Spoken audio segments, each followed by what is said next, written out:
നമസ്കാരം. തെരഞ്ഞെടുപ്പ് ചൂടുപിടിക്കുമ്പോൾ രാഷ്ട്രീയ നേതാക്കൾ തമ്മിലുള്ള ഭിന്നതയും രൂക്ഷമാകും. ഇതിലേറ്റവും തമാശ കലർന്ന ഭിന്നത ഇന്ത്യ മുന്നണി എന്ന പേരിൽ ഒരു മുന്നണി ഉണ്ടാക്കി മോദിയെയും BJPയെയും തകർത്ത് രാജ്യത്ത് ഭരണം നേടുന്നതിന് വേണ്ടി ഒരുമിച്ച് ചേർന്നിരിക്കുന്നവർ തമ്മിലുള്ള ഭിന്നതയാണ്. അങ്ങനെ മോദി തകർന്നാൽ, BJP തകർന്നാൽ പകരം വരുന്ന പ്രതിപക്ഷ കൂട്ടായ്മയുടെ പ്രധാനമന്ത്രി സ്ഥാനാർത്ഥി രാഹുൽ ഗാന്ധിയാണ്. രാഹുൽ ഗാന്ധിക്ക് പിന്തുണ കൊടുക്കാൻ വേണ്ടിയാണ് CPIM ഇവിടെ മത്സരിക്കുക. ഒരുപക്ഷെ ഏറ്റവും വലിയ തമാശ ഇതായിരിക്കാം, കേരളത്തിലെ LDFും UDFും മത്സരിക്കുന്നത് രാഹുൽ ഗാന്ധിയെ പ്രധാനമന്ത്രിയാക്കാനാണ്.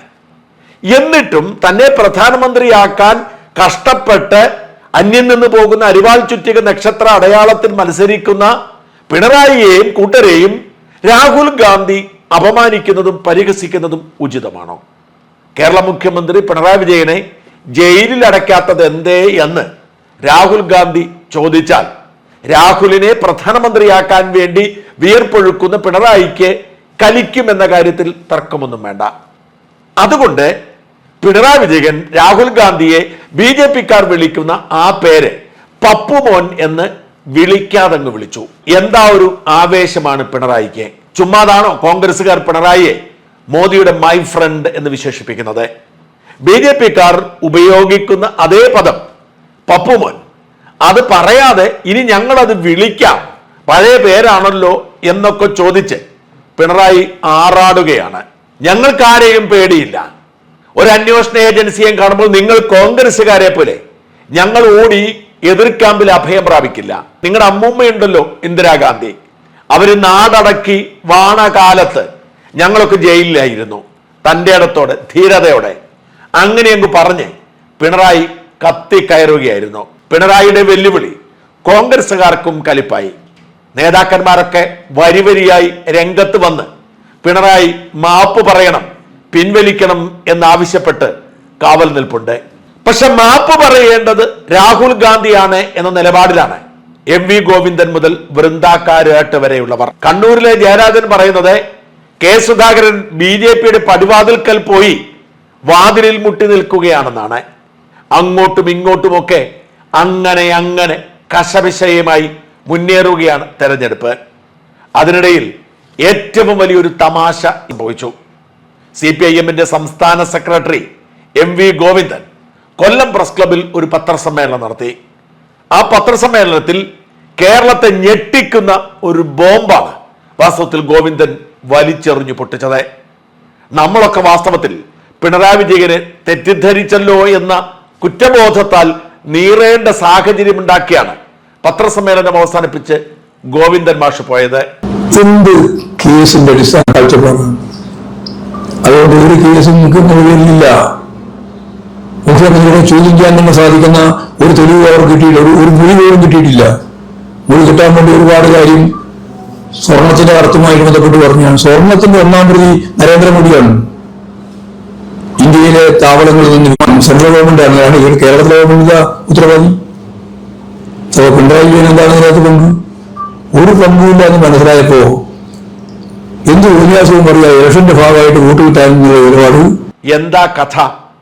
സ്വർണ്ണക്കടത്ത് യഥാർത്ഥത്തിൽ നടത്തിയത് പ്രധാനമന്ത്രി നരേന്ദ്രമോദിയാണെന്ന് നമ്മളൊക്കെ വെറുതെ പിണറായിയെ കുറ്റം പറഞ്ഞുകൊണ്ടിരുന്നു. നമ്മൾ പറയുന്ന കുറ്റം മോദിയും ഇവിടെ വന്ന് ആവർത്തിച്ചു. യഥാർത്ഥത്തിൽ സ്വർണ്ണക്കടത്ത് നടത്തിയത് മുഴുവൻ മോദിയാണ് എന്ന സത്യം ഇതുവരെ ക്ഷമയോടെ ആരോടും പറയാതെ കാത്തു സൂക്ഷിച്ച പാർട്ടി സെക്രട്ടറിക്ക് അത് തുറന്നു പറയേണ്ടി വന്നു. രാജ്യത്തെ എയർപോർട്ടുകളിലൊക്കെ മോദിയുടെ നേതൃത്വത്തിൽ സ്വർണ്ണക്കടത്ത് നടത്തുന്നു എന്ന ഞെട്ടിക്കുന്ന വാർത്ത കേട്ടിട്ട് എന്തുകൊണ്ടാണ് നമ്മുടെ മാധ്യമങ്ങൾ വേണ്ടതുപോലെ ഞെട്ടാത്തത്? പിണറായി വിജയൻ വാസ്തവത്തിൽ ഇതുവരെ സഹിക്കുകയായിരുന്നു സുഹൃത്തുക്കളെ. കാരണം തൻ്റെ മകൾ ചില കുഴപ്പത്തിൽ ചെന്ന് ചാടിയിരിക്കുന്നു. ഒരു വശത്ത് SFIOയുടെ അന്വേഷണം, മറുവശത്ത് എൻഫോഴ്സ്മെന്റ് ഡയറക്ടറേറ്റ് അന്വേഷണം, ഇനി CBIയുടെയും NIAയുടെയും ഒക്കെ അന്വേഷണം വന്നെന്ന് വരാം. അന്വേഷണം അങ്ങോട്ട് മുമ്പോട്ട് പോയാൽ തെളിവുകൾ ചാടി വരും.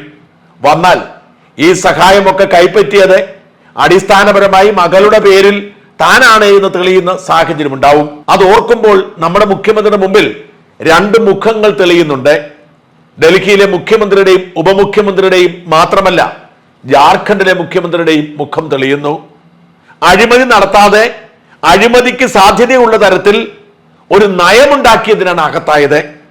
ഇവിടെ ഉണ്ടാക്കുന്ന സകല നയങ്ങളും അഴിമതിക്ക് വേണ്ടിയാണെന്നും ഒരാവശ്യവുമില്ലാതെ കൺസൾട്ടൻസിയെ വെച്ച് അടിച്ചു മാറ്റുന്നെന്നും പിണറായിക്കാണല്ലോ ഏറ്റവും കൂടുതൽ അറിയാവുന്നത്.